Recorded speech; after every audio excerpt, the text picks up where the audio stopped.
Mungkin itu cinta pada pandangan pertama, atau mungkin akhirnya menjadi lonceng pernikahan bagi pasangan yang berbahagia. Bagaimanapun, hari ini hanya berakhir dengan satu cara, dengan kebahagiaan pernikahan yang manis di kamar tidur. Tapi apa sebenarnya bisnis kembang api itu? Apa sebenarnya orgasme itu dan mengapa kita melakukannya? Dan kenapa rasanya enak sekali? Ini bisa jadi lebih buruk. Bisa jadi orang tuamu mengajarimu hal ini. Kata orgasme berasal dari kata Yunani orgasmos, yang berarti kegembiraan atau pembengkakan, dan biasanya merupakan puncak dari hubungan seksual, meski tidak selalu. Bagi pria, orgasme adalah simbol kehancuran besar, dan semakin tua usia Anda, semakin besar kemungkinan orgasme akan terjadi di malam hari. Pada pria, orgasme terjadi dalam dua tahap, pelepasan air mani dan kemudian periode refraktor di mana pria harus pulih sebelum orgasme berikutnya dapat dilakukan. Berbeda dengan wanita, pria secara fisiologis tidak mampu mengalami orgasme kedua sampai masa pemulihannya habis. Karena tubuh mereka memerlukan lebih banyak waktu untuk pulih dari aktivitas fisik yang mengeluarkan air mani. Dan tubuh laki-laki memang mengalami pengerahan tenaga yang luar biasa saat ejakulasi, mengeluarkan air mani dengan kecepatan 10 mil per jam. Cukup cepat untuk membuat Anda ditilang karena ngebut di sebagian besar zona ruang gawat darurat rumah sakit. Kecepatan itu dan orgasme yang membangun tubuh untuk menghasilkannya sangat penting untuk tujuan akhir menjadikan binatang itu memiliki dua punggung. Sperma memiliki jalan yang panjang dan berliku jika mereka ingin memenuhi tujuan hidup mereka, yaitu membuahi sel telur, dan kecepatan ekstra membantu mendorong mereka mendapatkan hadiah perpisahan dari donor mereka, Anda.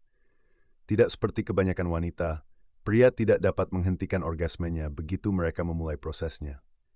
Setelah kamu menarik tali pengikatnya, tidak ada jalan kembali ke pesawat, kawan. Jadi sebaiknya pastikan Anda siap untuk mendarat. Orgasme pria dimulai beberapa detik sebelum ejakulasi. Dengan testis dan penis berkontraksi dengan kuat saat air mani mengalir dari tempat penyimpanan hingga keluar. Dan sekitar 3 detik kemudian, hal yang tak terhindarkan terjadi. Semakin besar kenikmatan yang dirasakan pria saat orgasme, semakin besar volume ejakulasi. Membantu memastikan kehamilan dengan memberikan lebih banyak air mani yang membuahi sel telur kepada wanita. Orgasme wanita serupa dan berbeda dengan orgasme pria. Sebagai permulaan, ini adalah urusan yang jauh lebih rumit dan memerlukan lebih banyak rangsangan atau konsentrasi untuk mencapainya. Laki-laki mungkin adalah penembak liar di barat yang liar yang menembak ke segala arah, tetapi perempuan membutuhkan fokus yang lebih besar dan upaya yang lebih besar untuk mencapai orgasme mereka. Bahkan, wanita mampu mencapai orgasme berulang kali tanpa gangguan di antaranya.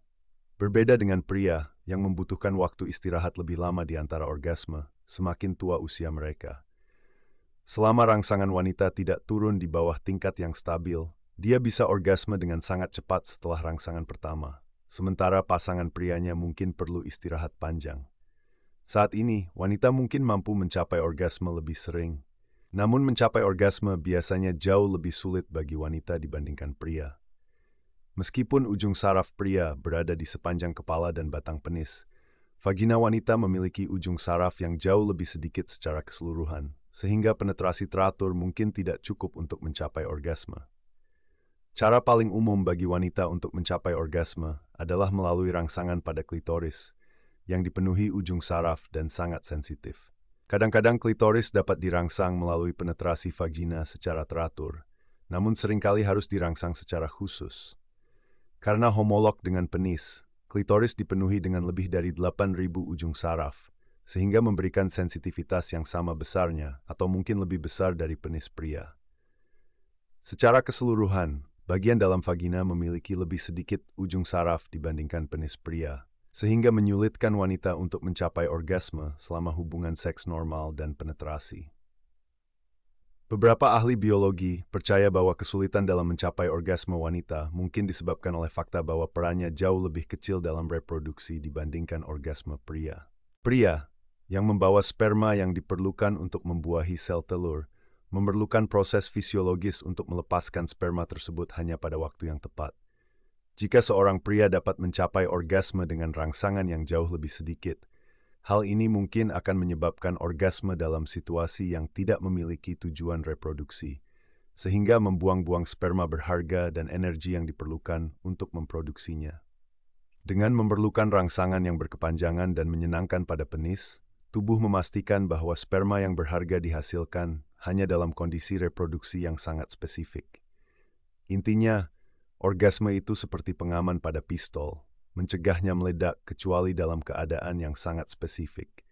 Meskipun melestarikan sperma mungkin bukan masalah besar, memproduksinya sebenarnya merupakan upaya yang mahal dalam hal energi yang berharga, dan evolusi selalu bersikap konservatif. Saat nenek moyang kita berlarian di sabana Afrika dan berburu untuk makanan berikutnya. Setiap ons energi yang dapat dihemat membantu memastikan kelangsungan hidup kita. Namun, justru karena sifat orgasme laki-laki itulah yang menyebabkan beberapa ahli biologi berpendapat bahwa orgasme perempuan hanyalah sisa-sisa, suatu sifat sisa dari saat kita masih merupakan makhluk hidup yang jauh lebih primitif. Lagi pula, untuk proses reproduksi, orgasme wanita tampaknya tidak memiliki kegunaan yang jelas, dan data mengenai hal ini jarang dan tidak didetailkan. Meskipun ada 3 teori mengenai adanya orgasme wanita. Yang pertama dikenal sebagai teori Pollack. Orgasme wanita membantu wanita untuk rileks, yang pada gilirannya mendorongnya untuk berbaring. Berbaring diyakini dapat membantu air mani mencapai tujuannya dengan lebih mudah, namun data mengenai hal ini sangat tidak meyakinkan. Teori kedua adalah teori Upsuck, yang menyatakan bahwa kontraksi yang terjadi pada orgasme wanita membantu menyedot sperma pria. Dalam beberapa penelitian yang dilakukan, jumlah sperma pria yang keluar dari vagina sesaat setelah berhubungan seks lebih sedikit pada wanita yang pernah mengalami orgasme. Sesaat sebelum ejakulasi pria. Hal ini mungkin juga membantu memindahkan sperma lebih dalam ke sistem reproduksi wanita untuk memastikan kesuburan. Teori ketiga adalah bahwa orgasme pernah mempunyai tujuan evolusioner, namun kini tidak lagi berfungsi. Diperkirakan bahwa bagi seorang wanita, orgasme membuka pintu menuju ovulasi, menjadikannya tempat yang tepat untuk bereproduksi. Hal ini berlaku pada kucing saat ini, karena kucing betina tidak akan berovulasi jika dia belum bersanggama. Secara evolusi, hal ini akan menjadi keuntungan besar bagi nenek moyang kita, karena akan memastikan bahwa pembuahan pada kehamilan berikutnya akan terjadi pada waktu yang diinginkan dengan pasangan yang diinginkan.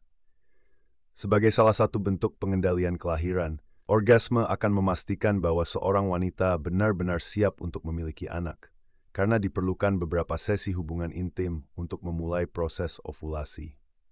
Hal ini akan mencegah kehamilan yang tidak diinginkan akibat perkosaan atau pasangan yang tidak cocok, dan perempuan dapat menunda kehamilan sampai situasi optimal.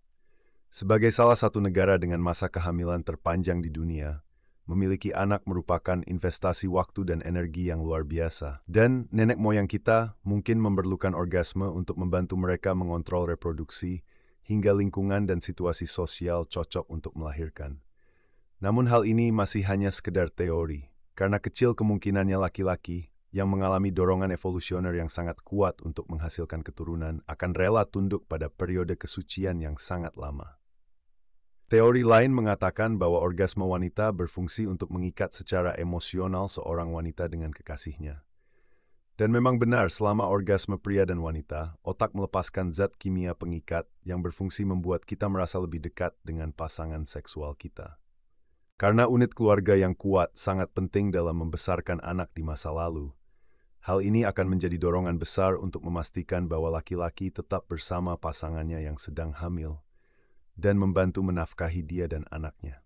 Demikian pula, bahan kimia pengikat yang dikeluarkan oleh orgasme wanita akan membuat wanita lebih mungkin untuk tetap bersama pasangannya dan meningkatkan peluang keberhasilan pembuahan pasangannya.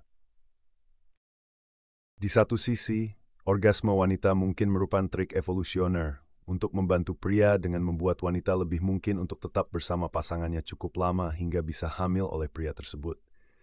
Namun vagina dan penis bukanlah satu-satunya cara untuk mencapai orgasme baik pria maupun wanita. Padahal pria lebih sering bisa orgasme dari rangsangan anal. Untuk kedua jenis kelamin, ujung saraf dapat ditemukan dalam jumlah besar di sekitar dan di dalam anus, dan rangsangan pada ujung saraf ini dapat menyebabkan orgasme. Orgasme pria akibat rangsangan anal biasanya lebih lama, lebih menyenangkan, dan lebih luas dibandingkan orgasme tradisional. Hal yang sama juga terjadi pada wanita. Meskipun kedekatan saraf pudendal yang berjalan melalui cabang ke klitoris dapat menyebabkan orgasme lebih mudah bagi wanita dibandingkan pria. Namun baru-baru ini, dokter mengkonfirmasi rumor lama bahwa wanita bisa mencapai orgasme hanya melalui rangsangan pada putingnya saja. Sebuah penelitian pada tahun 2011 menggunakan mesin MRI menemukan bahwa selama rangsangan pada puting, beberapa wanita mampu mencapai orgasme. Para dokter menemukan bahwa sensasi menyenangkan dari rangsangan pada puting susu menyebar ke area otak yang sama yang menerima sensasi dari vagina, klitoris, dan leher rahim, dan dengan demikian dapat menciptakan orgasme pada sejumlah kecil populasi wanita. Evolusi adalah tentang satu hal, dan hanya satu hal, menciptakan generasi penerus dan berhasil mewariskan gen seseorang. Untuk tujuan ini, orgasme merupakan alat yang menarik untuk prokreasi dan proses fisiologis untuk memastikan keberhasilan pembuahan. Meskipun sebagian besar monyet dan kera diyakini mengalami orgasme, tidak diketahui apakah hewan lain juga mengalaminya. Dan mungkin hanya kita dan nenek moyang terdekat kita yang bisa mengalami akhir kecil yang membahagiakan ini.